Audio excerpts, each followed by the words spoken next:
Welcome everybody to week one of the webinar from Architects and Engineers for 911Truth. My name is Richard Gage, AIA. I'm joined with my engineer, Andy Steele. Hi, Andy.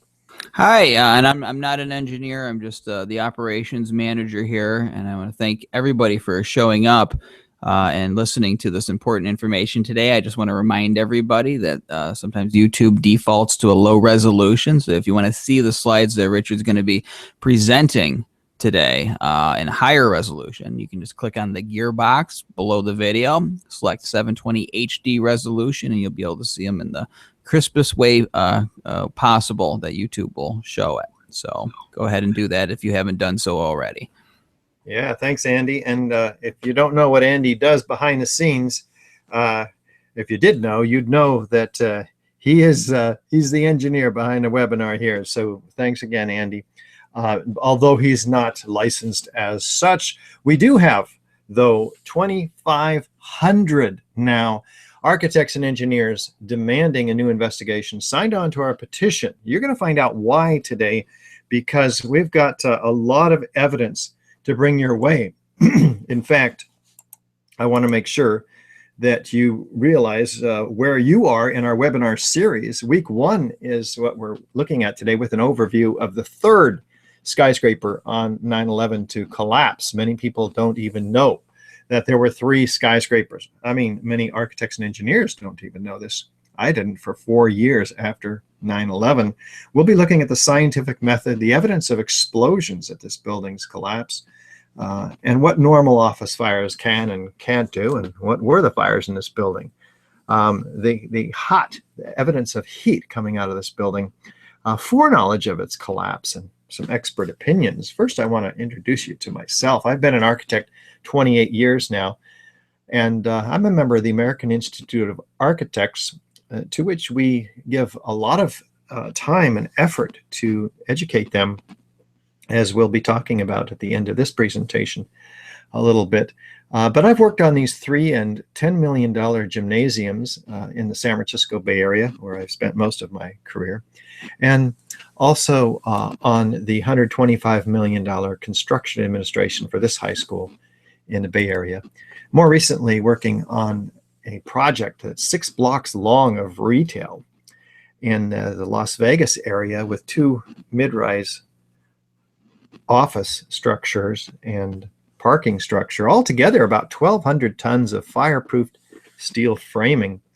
So I've worked on large projects, but not high rises, although many of these spaces that you see here are indeed among our 2,500 architects and engineers now. Many of them have high-rise experience, architects, structural engineers, and we'll be hearing from some of them even today. There's a reason they put their reputation on the line, demanding a new investigation. And we're going to look at that today. Some of this evidence you'll find on our website, AE911Truth.org. Many of you may be watching today's webinar on our website, and others may find your way there too.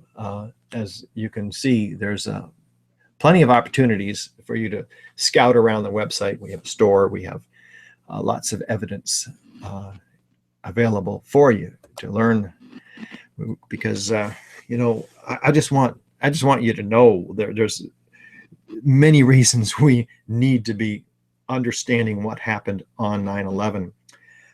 And just very briefly, we know that 9/11 caused the invasions of 2 countries in which over 2 million people have perished, instituting a $4.5 trillion global war on terror and the loss of our civil liberties.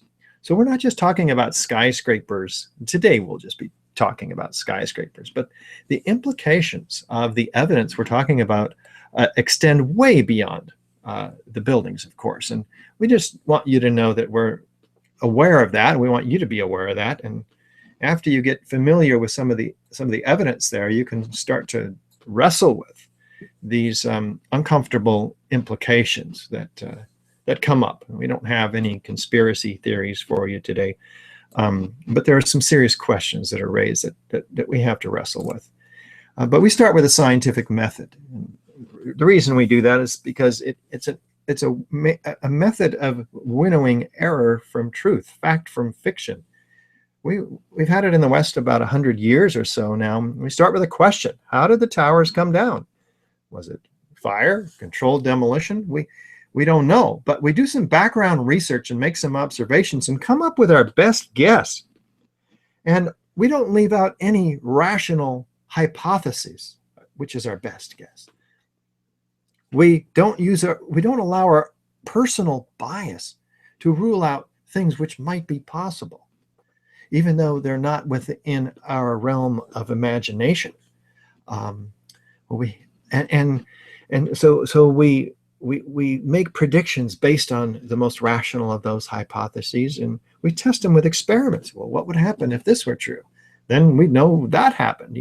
This is a very logical process. We analyze the results and draw conclusions. Now, if the hypothesis is corroborated, hey, that's great. We report the results in an open, transparent manner. We don't, for instance, hide our input data for our computers so no one else can see what it is. And I'm mentioning that as an example because that's exactly what NIST did, the National Institute of Standards and Technology, who was tasked with explaining these three collapses by Congress to the American people.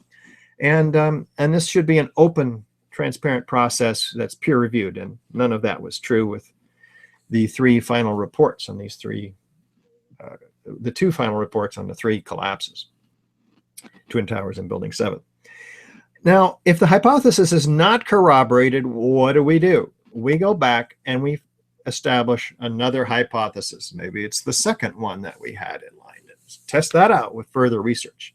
Maybe that stands a better chance against the evidence, the data, experiments. So this is the overview of what we learned in 7th or 8th grade, and we're going to be applying it today. It's not a complicated process. As we do apply it, we look at the forces that have destroyed other high-rise buildings, such as fire. But we learn right away that no fire has ever destroyed a high-rise before or after 9/11. But a fire is an organic process, and it moves through a building every 20 minutes or so. That's all the fuel there is in a particular building. And when a fire does bring down a building, say, not a steel frame fireproof building, because that's never happened, but say in a wood frame building, it would begin to fall over in stages, asymmetrically. It wouldn't fall straight down through the path of greatest resistance, the intact structure below. So we'll be looking at some examples of fires coming up, including this one right away here. 3.5 hours over 5 floors. This fire burned in LA. In Philadelphia, 18 hours over 8 floors. And in Caracas, Venezuela, 17 hours. This fire burned over 26 floors. Much larger, longer lasting, and hotter fires than we have in any of the 3 towers that collapsed on 9/11. Well, how about buildings that fall over due to natural causes? In this case, earthquakes. The building falls, as you can see, asymmetrically. The building isn't broken up into its individual structural elements. Its concrete is not pulverized to a fine powder. You see a building at the bottom, certainly broken up a bit, but recognizable as a building. So we'll be comparing these images to that which we see at the bottom of the Twin Towers in Building 7. So this is part of our background research. File this information away, and we'll be bringing it back. Now, these buildings were destroyed by explosives. Now, with explosives, we have thick, billowing, enormous pyroclastic-like clouds in cauliflower-shaped plumes that are rapidly expanding and unfolding on themselves because of the hot gases from the explosives. There's a thick edge around the outside of this because the solids are quite suspended in the air. It's not a wispy cloud. It's very, very, very defined because of the massive heat and pulverized solids. Now we have witnesses with explosions that hear their sounds. They see flashes of light. If you have these features, you know you have explosions. So again, file this away in our mind as we begin to look at examples of controlled demolitions, which take thousands of explosions and in a very scientific fashion, place them around in key locations in the building and set them off synchronistically timed floor by floor. This severs the columns and beams in the building, allowing the building to come down at virtually free fall acceleration, as you see here in the old hotels in Las Vegas as well, you've seen on TV. We're all familiar with this. We have squibs or isolated explosive ejections. There's only a handful of companies in the world that can bring buildings down like this. It is quite an art, and fire's never done this. So right away, we're beginning to see what fire does versus what controlled demolition does. It's very important. We're going to file that away as we look at the key characteristics of controlled demolition. For instance, there's a sudden onset of destruction, usually at the base of the structure, but not always. A straight down symmetrical collapse into its own footprint, because demolition waves remove those column supports. This results in a free fall acceleration straight down through the path of what was the greatest resistance, the thousands of tons of structure that was in the way, keeping the building up for its life. The total dismemberment of the steel structures is broken up and ready for loading and shipment. That's the idea. We want to get rid of all this very conveniently and inexpensively. Minimal damage, of course, to adjacent structures. Sounds and flashes heard and seen by witnesses of explosives. Enormous clouds of pyroclastic-like dust, very, very hot dust with pulverization, massive pulverization of concrete sometimes, and squibs or isolated explosive ejections occurring very visibly separately from the majority or the locus of destruction. And chemical evidence, of course, left behind in the dust. If you have these 10 key characteristic features, you have direct evidence of explosives. Now, we haven't seen that fire can be responsible for any one of these, let alone all 10 of them. So if we have these features, we're very clear that it's direct evidence of explosive destruction. But hey, what if we have additional help, corroborative evidence, circumstantial, from government? When governments help to document, that can be very, very helpful. Experts agree, hey, this is a controlled demolition. At least those experts who are not biased in their opinions. So we look carefully at the biasness of experts that we get opinions from, particularly those experts who may have their substantial portion of their work, their income, tied, for instance, to the federal government. That could be a bias. Of foreknowledge of destruction. Hey, the controlled demolitions are planned months in advance. It takes dozens of explosives loaders and so forth. This doesn't happen in an afternoon. So if we get wind that there's a destruction coming, that's very important for us, along with the video documentation, of course, very visibly tied, for instance, to what we've already seen as a controlled demolition. This is all proof of controlled demolition. Well, with this in mind, we want to take a look at World Trade Center Building 7. I didn't know about this third tower until 4 years after 9/11.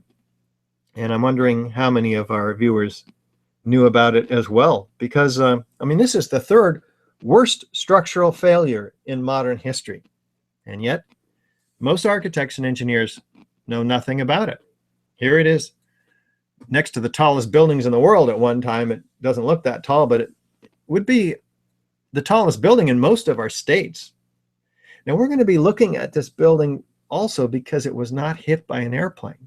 We don't have the massive jet fuel explosions to confuse us about what happened to this building. It's about a football field in length away from the North Tower. And when the North Tower went down, as it already has in this photograph, both of these, you can see the building still standing. It had some minor damage, but NIST, the National Institute of Standards and Technology, says this was not a significant cause of its failure.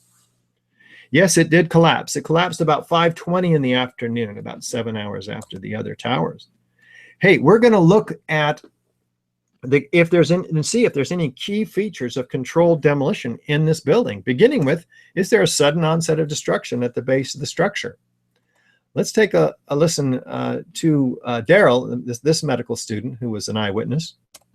We were walking the building actually because it was on fire. The bottom floors of the building were on fire, and you know, we heard this sound that sounded like a clap of thunder. Turned around, we were shocked to see that the building was well, it looked like there was a shock wave ripping through the building, and the windows all busted out. And you know, it was horrifying. And then you know, about a second later, the bottom floor caves out. Listen to this order of events that you're going to hear again and again. The explosions happen, the shock wave, and about a second later, the building's coming down, indicating the order of events, i.e., in this case, evidence of eyewitness of explosions, well, ear witness of explosion, and then the crash coming down to the ground. Very, very important sequence of events. Let's listen to Dan Rather as he shows us what happened to this building on that day. For some of us, maybe our first look at this. And what you're seeing are high shots. Now, here we're going to show you a videotape of the collapse itself. Describe that. Now we go to videotape, the collapse of this building.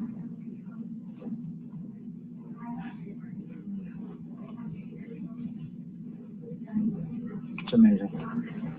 Amazing, incredible, pick your word. For the third time today, it's reminiscent of those pictures we've all seen too much on television before, when a building was deliberately destroyed by well-placed dynamite to knock it down. Oh my God. So Dan hasn't used these words after that. We appreciate him using his intuition, as we all should, when we're seeing these buildings come down. What does that look like?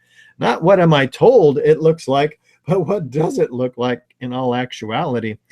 Well, he's seen the old hotels in Las Vegas come down as well, and so we appreciate this. But very rarely has the mainstream media shown this building come down after 9/11. We certainly well, you might begin to form your own opinions as to why. Let's see if it comes down straight down, symmetrically, and into its own footprint. Let's take a look from West Street here. As we see, with the initial onset, it's sudden, and it's pretty symmetrical, pretty straight down. And look at the penthouse and the screen wall structure. It is coming straight down,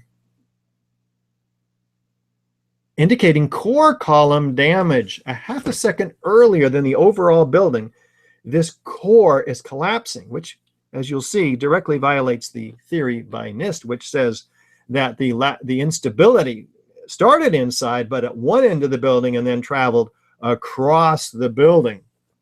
And so we see that that can't be possible with our own eyes. We'll take a close look at that coming up, but I'm not quite convinced yet. Let's put building 7 on the left and a known controlled demolition on the right. Is there any similarity?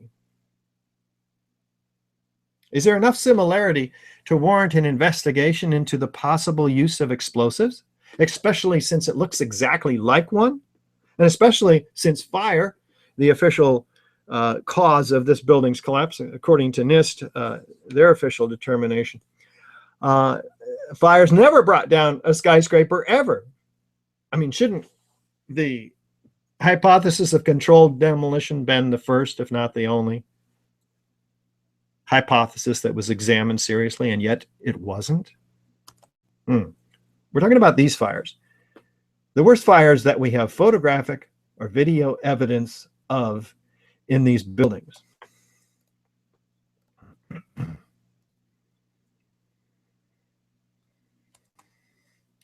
And those fires are worst on the 12th floor, 13th floor, and they're burning in the afternoon up until about 4 o'clock. We'll take a closer look at those next week as we examine the fires in this building.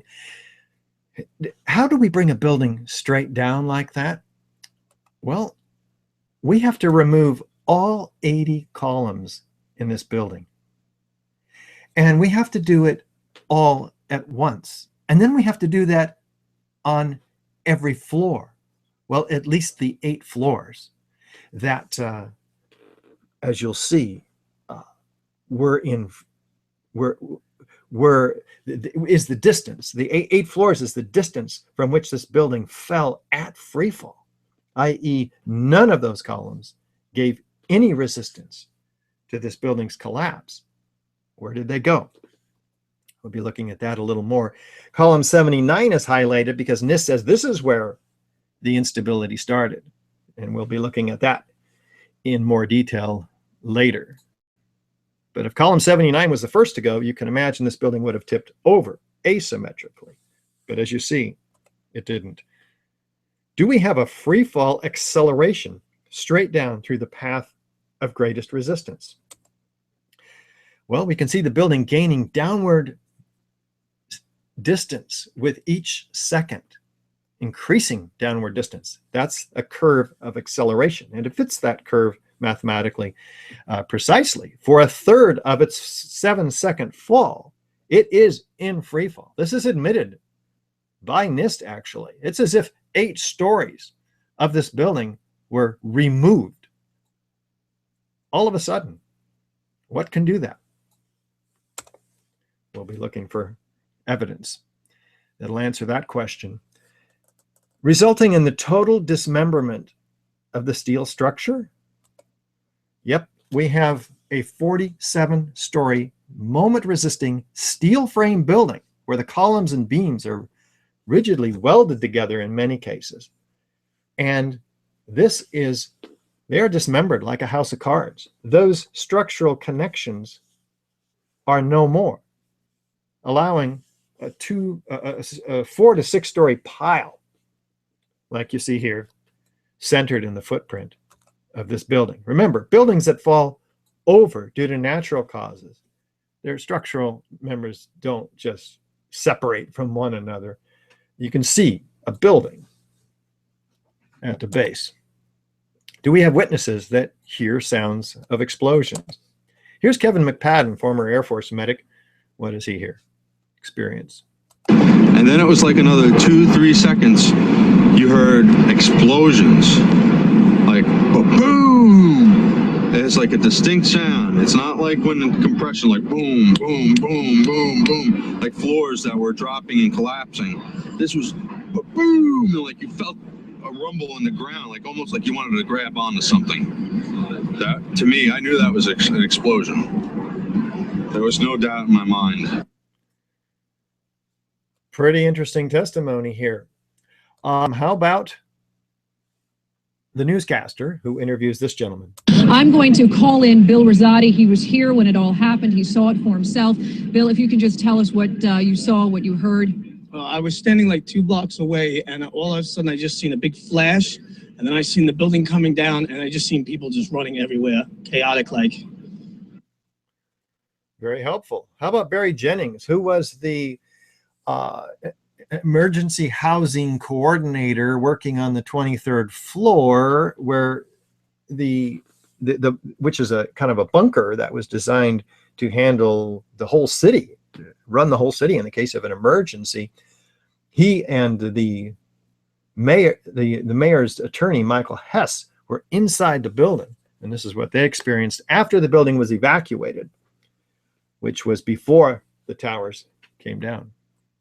When we got to the 8th floor, I started walking to one side of the building. That side of the building was gone. The first explosion I heard when I was on the stairwell landing, when we made it down to the 6th floor. Then we made it back to the 8th floor. I heard some more explosions. What's the sound? Like a boom, like an explosion. More than one? Yes. We started walking down the stairs. We made it to the 8th floor. Big explosion.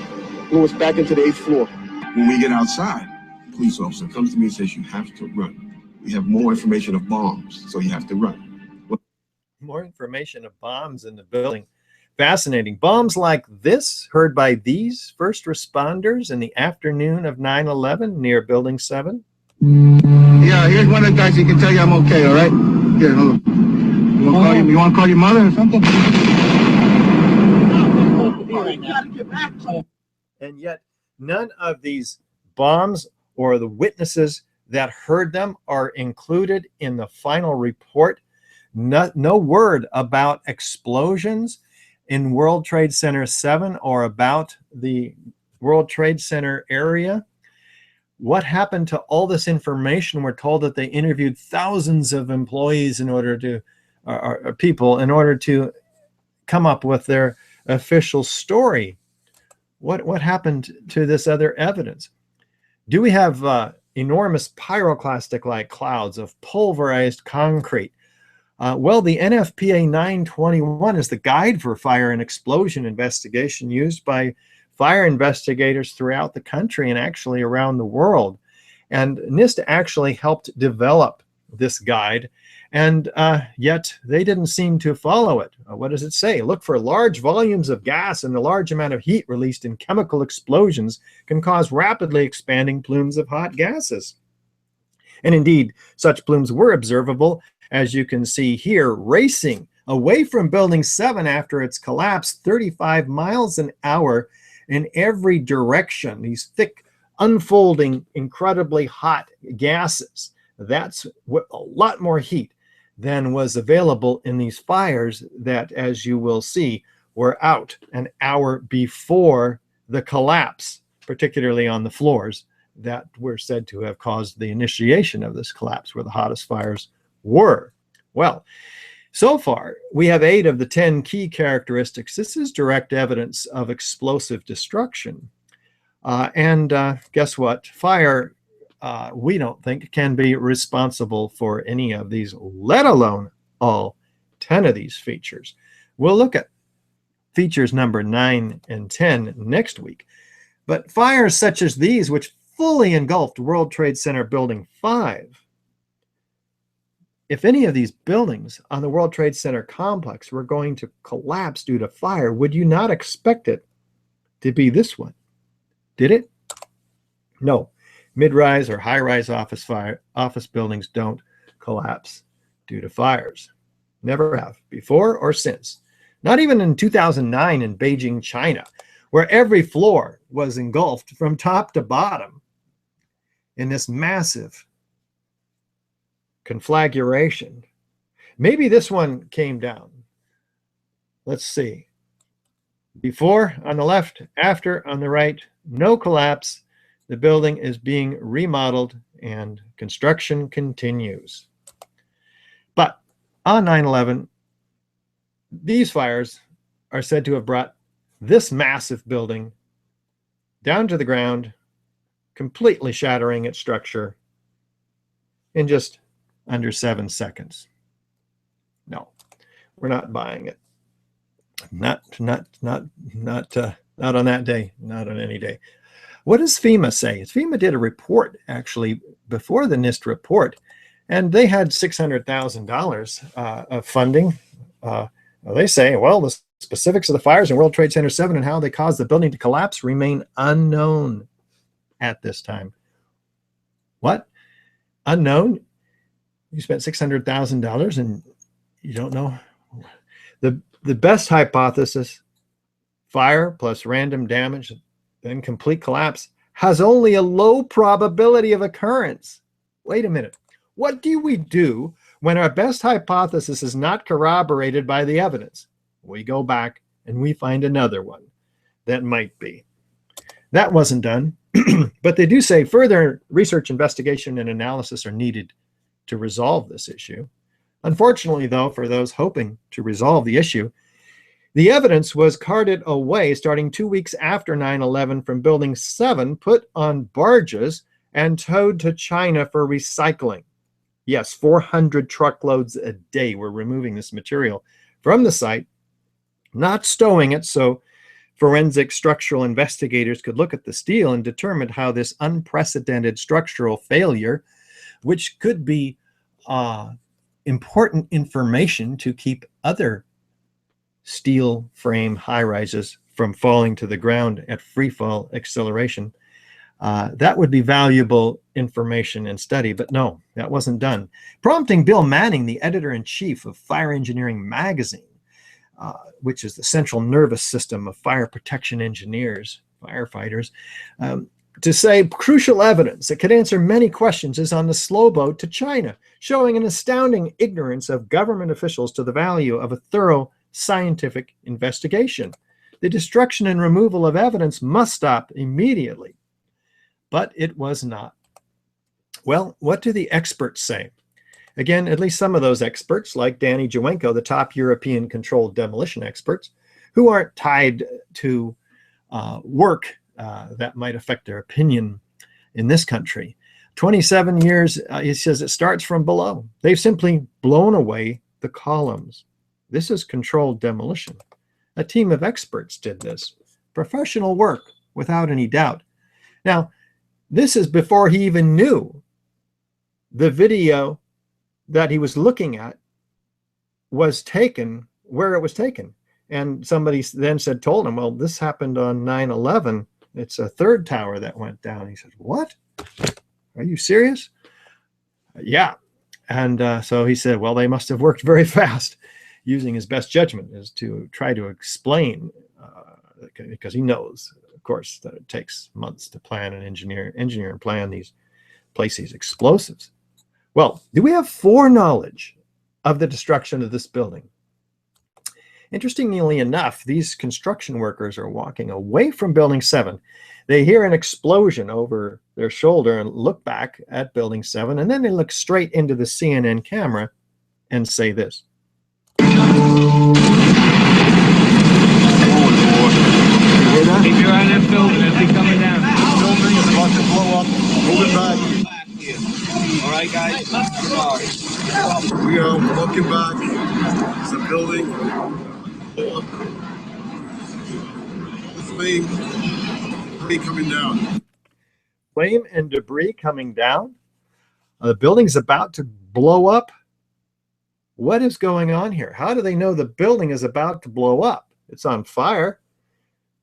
Well, the firefighters were told not to fight the fire. They were told that it had structural damage. And so they were pulled back 6 blocks away. And fascinating series of events, how they could know in advance what's going on. Well, let's take a look at Kevin McPadden. What did he say prior to his experience of those explosions? We heard from him before. They were all held back about 6 blocks away, and he's listening to the radio that's held in the hand of a Red Cross worker. And this is what he hears. At the last few seconds, he took his hand off, and you heard 3, 2, 1. Do fires bring buildings down to countdowns? Fascinating.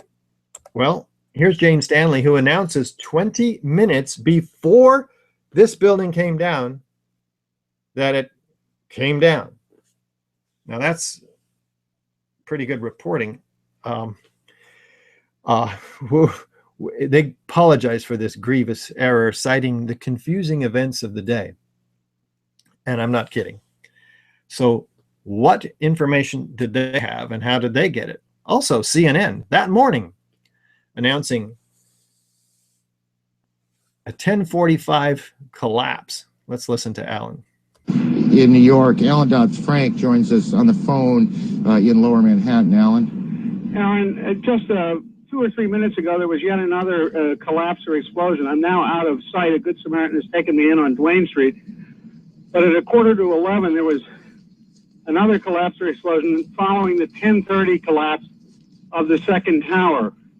And a firefighter who rushed by us estimated that 50 stories went down.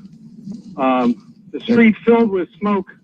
It was like a forest fire roaring down a canyon. Wait a minute. So we have the announcement of the collapse of a 50-story building. There was no other 50-story building that went down. In fact, no other building completely collapsed. There were buildings clearly that were damaged by the massive amounts of structural steel that hit them from above. What are we learning here?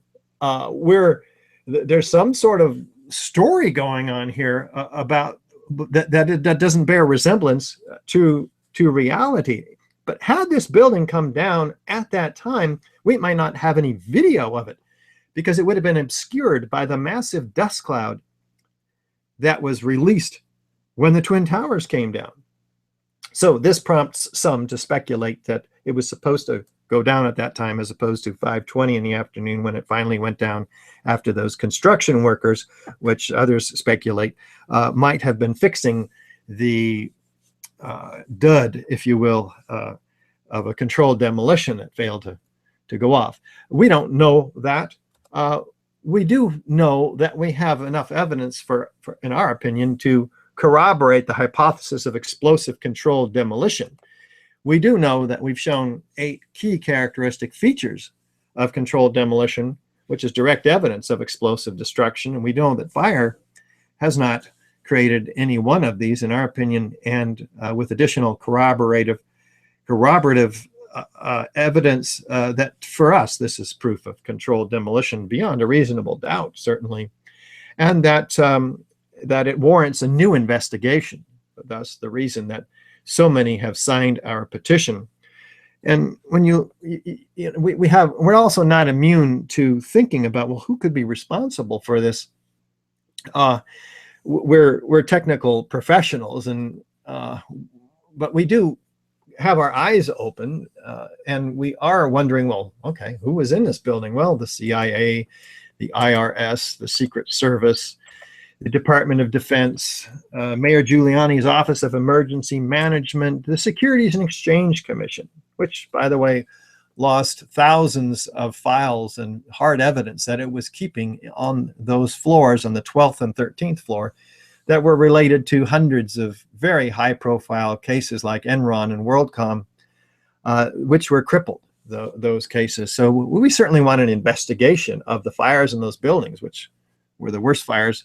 And but this is beyond our technical expertise.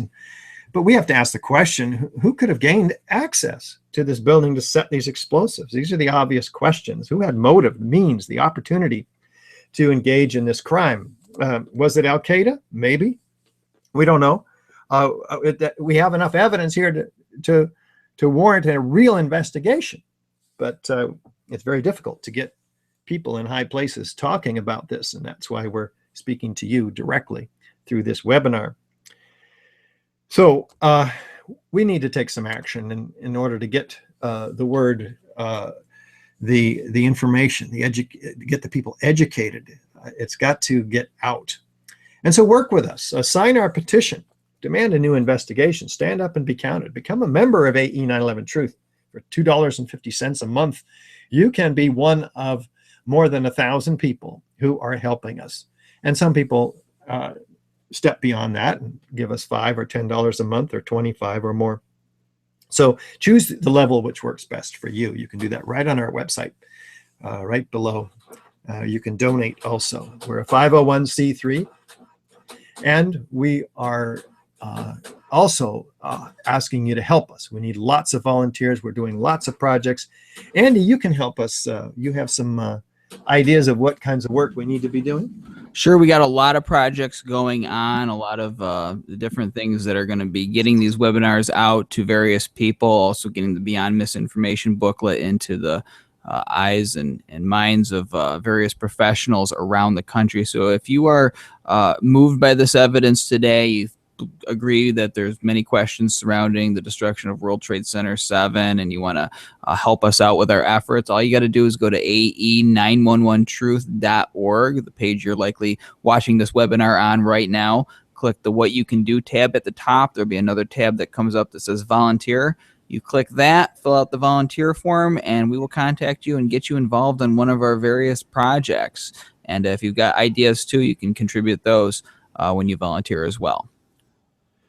Very helpful. And not only that, you can write from your own computer. You can write your elected representatives, television stations, radio, newspaper. You can send the AE911Truth.org link to them and everybody else you know. You can download press releases from our website, articles, send them out to people. You can screen the DVDs that we have. I'm going to be showing you a couple of really good ones. speak to new audiences yourself. Some of you are quite capable of taking this information or bringing us to your city. We're engaged in a tour that I'll show you all around the United States right now too. And we can come to your city. But do share the resources, the AE911Truth resources, like our 50-page booklet, Beyond Misinformation, which you'll find on our at beyondmisinformation.org. Better than that, though, you can get it for free right now, right down below. Click on the link on our website and just put your email address in there. We'll mail you the PDF of this 50-page booklet, and you can send that out to everybody you know. And by the way, you can send, after we're done with our webinar today and after we answer your questions, I know you must have a few lined up, you can submit them right on our website. We'll get to those questions, and after we're complete, there will be this very webinar will be available for you to send out to your colleagues and friends and wherever you can get it out there. And particularly this DVD, in which we've compiled 40 high-rise architects, structural engineers, metallurgists, chemists, physicists, controlled demolition experts, all laying out the evidence in much greater detail than you've seen today. It sort of combines the 4 webinars that we have done, week 1, 2, 3, and 4, but from experts in their fields. Beside me, people that have really got 30 years of expertise in fire protection engineering, for instance. Let's watch.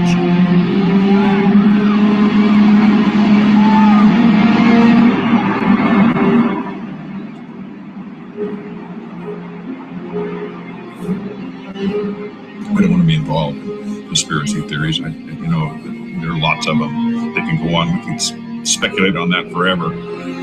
What we really need to know is how those buildings came down. World Trade Center 7 collapsed because of fires fueled by office furnishings. It did not collapse from explosives or from fuel oil fires. To undermine scientific integrity is to undermine our democracy. This is what NIST has done, denied and ignored crucial evidence. The American people absolutely need the truth of 9/11. More than 1,500 architects and engineers and 12,000 others, including many scientists, have signed the petition calling for a scientific investigation of the destruction of the Twin Towers and World Trade Center Building 7. The report, issued by the National Institute of Standards and Technology, referred to as NIST, was not valid science. They're talking about a single columnar collapse or failure that resulted in a total collapse of the building. Building number 7 descended in freefall for the first 100 feet, which means that there was absolutely no resistance to descent whatsoever. So all of the columns really needed to be severed at the same time. The symmetry is the smoking gun. NIST has admitted it went into freefall for 8 stories. You don't need to be an engineer or an architect to see what happened to those buildings. Dit is controlled demolition. Zeker weten. Zeker weten. What I saw, it was a classic implosion. The center of the core, the penthouse area, starts to move first, and then the building follows along with it. NIST excluded the documents from FEMA and Appendix C that documented the evidence of melting steel. In an office fire, you cannot generate enough heat to melt steel. There were these iron microspheres present in all of the dust samples. They needed to have been formed in extremely high temperatures. All the characteristics of the microspheres, along with what I see in the attack of the beams that were actually found, tell me that thermite was involved. In the dust, what we have found is a modern version of thermite, which we call nanothermite. NIST concedes that they found no evidence for explosives. So then we asked them, well, did you look?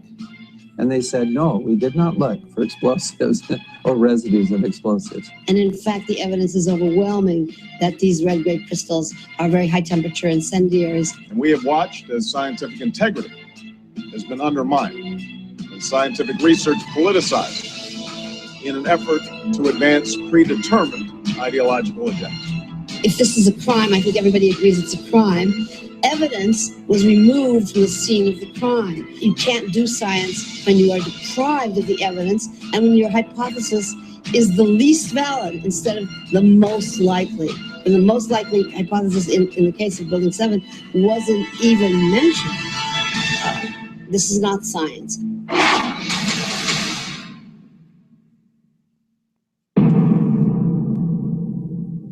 And indeed, you can organize a screening of this film in your living room, invite your friends, family. It's pretty easy to do. See, anybody can do something. Everybody can do something, and anybody can do that. What you can also do is bring us to your city. We've been to the Southwest. We've been to the Northeast, 10 or 12 cities in each, and now we're halfway through the Northwest tour, having started in Seattle, Portland, Spokane, Coeur d'Alene, St. Mary's, and Tuesday night we'll be in Sandpoint, Idaho, and then 6 cities in Montana. And then after that, we will be going to the AIA conference. The AIA conference convention, we have an opportunity to educate thousands of architects. There's 10,000 there all together. We have a booth, and we need your support on this particular project because this is where we show Building 7 coming down, and they walk by and they look at it, and we say, did you know a third tower fell on 9/11? Most of them stop in their tracks and say, what? And we talk about it. They end up agreeing that it's a controlled demolition. I mean, 95%. And many of them sign our petition right then and there. And we let them know that we're going to have a resolution on the floor with 400 AIA chapter leaders. It's an incredible opportunity to reach high-level architectural professionals in our country. A 10-minute debate will have happen because the resolution calls for a new investigation of Building 7. So, very exciting opportunity. We can't miss it. We've got to have your help.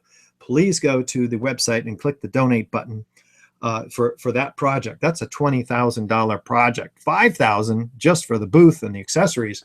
And we've got to bring several of our AIA members and other members to the booth, and we've got to house and feed and fly them there. So very, very important opportunity that most people don't realize how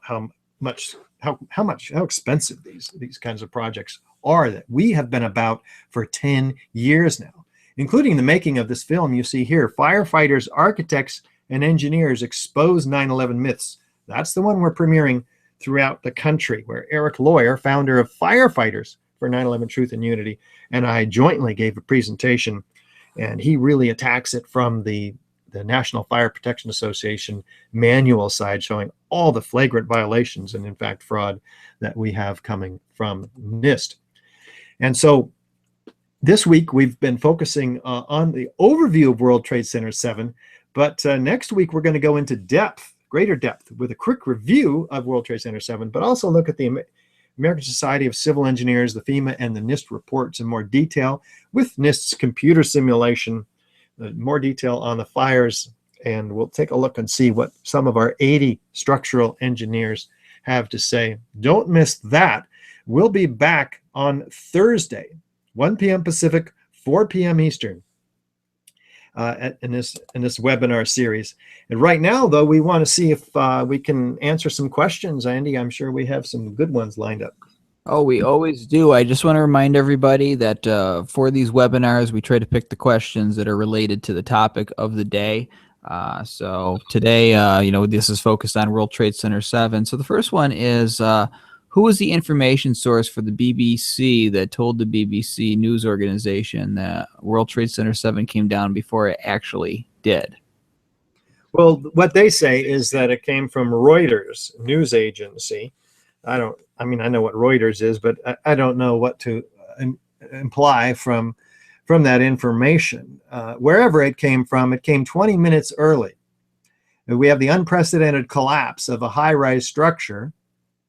And they actually give us the reason. What they say 20 minutes early is that due to weakening when the Twin Towers went down, structural weakening.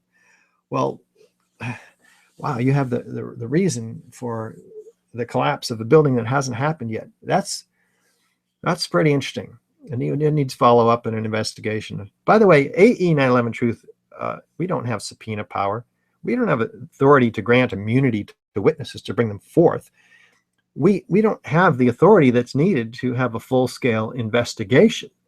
But we do know that we want an investigation with those features, one that looks at all this evidence that you see in our DVDs and our webinar series, that uses the scientific method to evaluate it, that doesn't have preconceived biases like we've seen.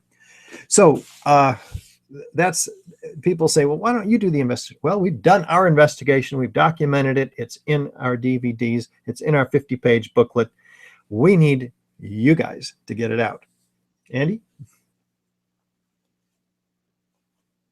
Well said. Our next question is asking us if we've done any analysis on the other buildings that have collapsed in the World Trade Center complex. Not the Twin Towers necessarily, but like 3 and 4 and 5 and 6.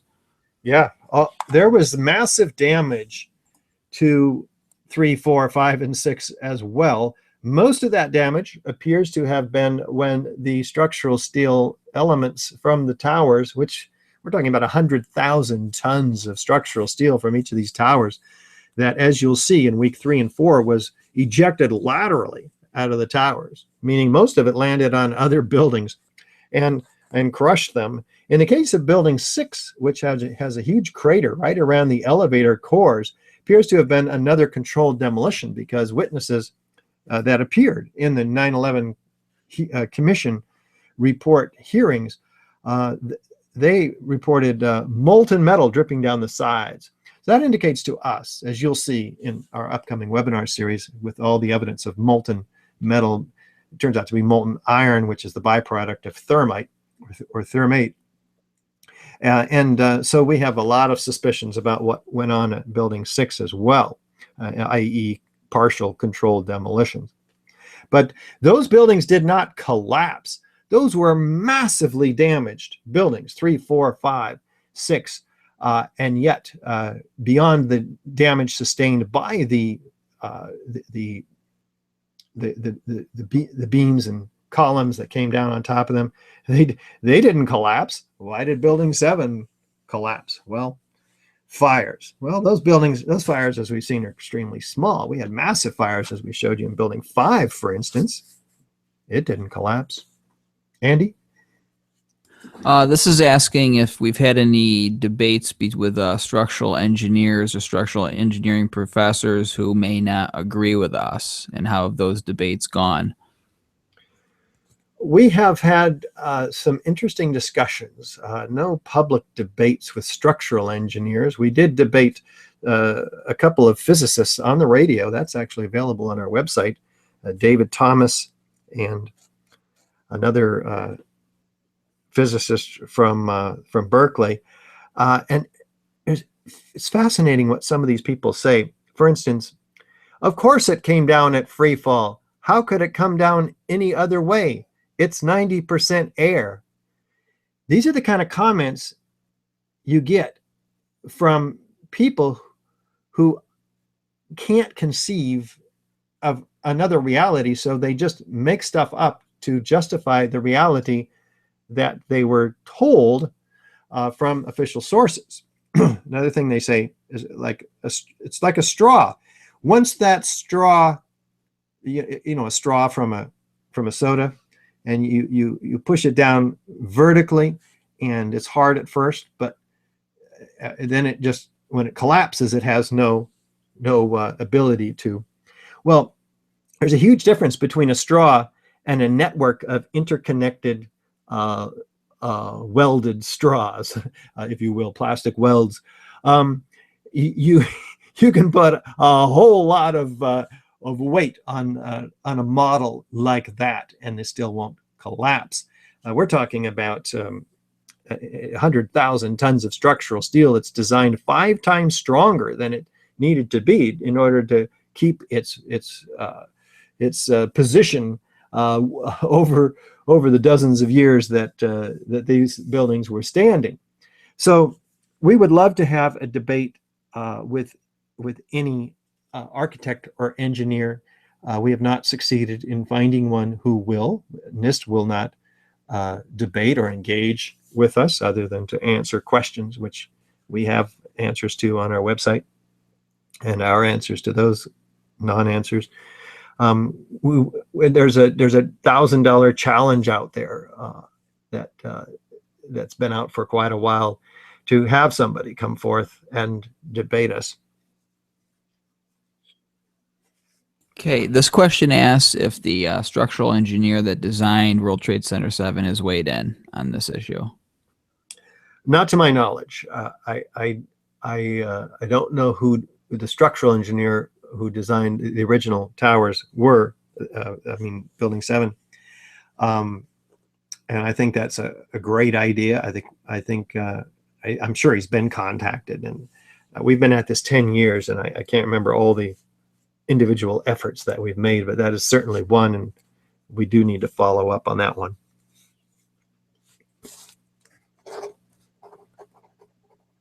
This next one is a common one we get, but we'll address it today. A question about how many people would have needed to be involved to rig Building 7 with explosives. Well, we know that it takes months to engineer and then to plan and place these explosives in these buildings. And it's been suggested by some that this building was brought down that afternoon because it was a threat to its neighborhood. Because we heard rumors like it had foundation damage, which NIST rules out even. We do indeed we do indeed need to get to the bottom of this building's collapse.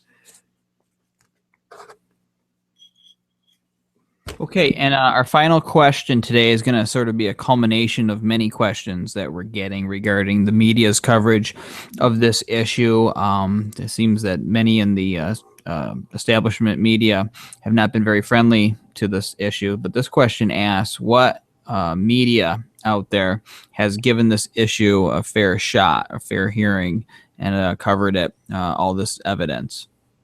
Well, interestingly enough, even Fox News had on one of our engineers, Tony Zambotti, who signed our petition, of course, and is an excellent spokesperson on the collapse of these towers, has written peer-reviewed papers challenging the Besant theory of how this building came down. Fox News had also one of the family members who's a big supporter of ours, Bob McIlvaine. And Geraldo said in that interview, wow, maybe these 1,350 architects and engineers might be right, you know, implying that it sure looked like a controlled demolition to him, because he showed Building 7 come down. We've also had the great fortune to be on a 45-minute interview on C-SPAN's Washington Journal, the TV talk show that shows interviews congresspersons and even President Obama, senators, and our video has received more views than any congressman or the president himself. It's the top viewed show, video on that show. And so, but we haven't been invited back yet. And so I don't know what it is. We do really well. We've been on Coast to Coast AM. We've been on many of the popular shows, Alex Jones, etc. We've done 560 radio interviews in 10 years. We've presented to 38 countries and 98 American cities to groups of 100 to 3,000. We've certainly done our job in getting the word out there and having some worldwide international media interviews. But we're still looking for that crack through the wall of censorship, which is substantially in place still, and we need everybody to stand with us and to take action, do some of the action items that we talked about earlier, to really force our congresspeople and our media to deal with this issue. Politicians should be asked, are you in favor of the family members of 9/11 victims a call for a new investigation of the World Trade Center destruction? Are you supporting the 2,500 architects and engineers who are demanding a new investigation? They should be publicly embarrassed, if nothing else, and shamed into taking a stand for the truth of what happened on 9/11. All right, that was really good. I want to invite everybody to come back on Thursday at 1 o'clock Pacific time. That translates to 4 o'clock Eastern time, where we'll be doing these webinars and continuing them. These run every week at that time I just said, on Thursdays, also on Sundays at 4 o'clock Pacific, 7 o'clock Eastern. So thanks again for coming to this webinar. And if you are moved by this evidence, share it with somebody else. Bring somebody else, send them the link, and tell them to take a look at that and submit their questions to Richard when they watch. Wonderful. Thanks, Andy. And thanks, everybody. Remember, next week, we'll be looking at week 2 with our review of WTC 7 and going into detail with the FEMA, NIST, and Society of Civil Engineers reports, NIST computer simulation, the analysis of these fires, and looking at our structural engineers. And then we'll go on to the Twin Towers following week after that in week 3. So thanks again, everybody, and we'll be catching up with you. Bye-bye.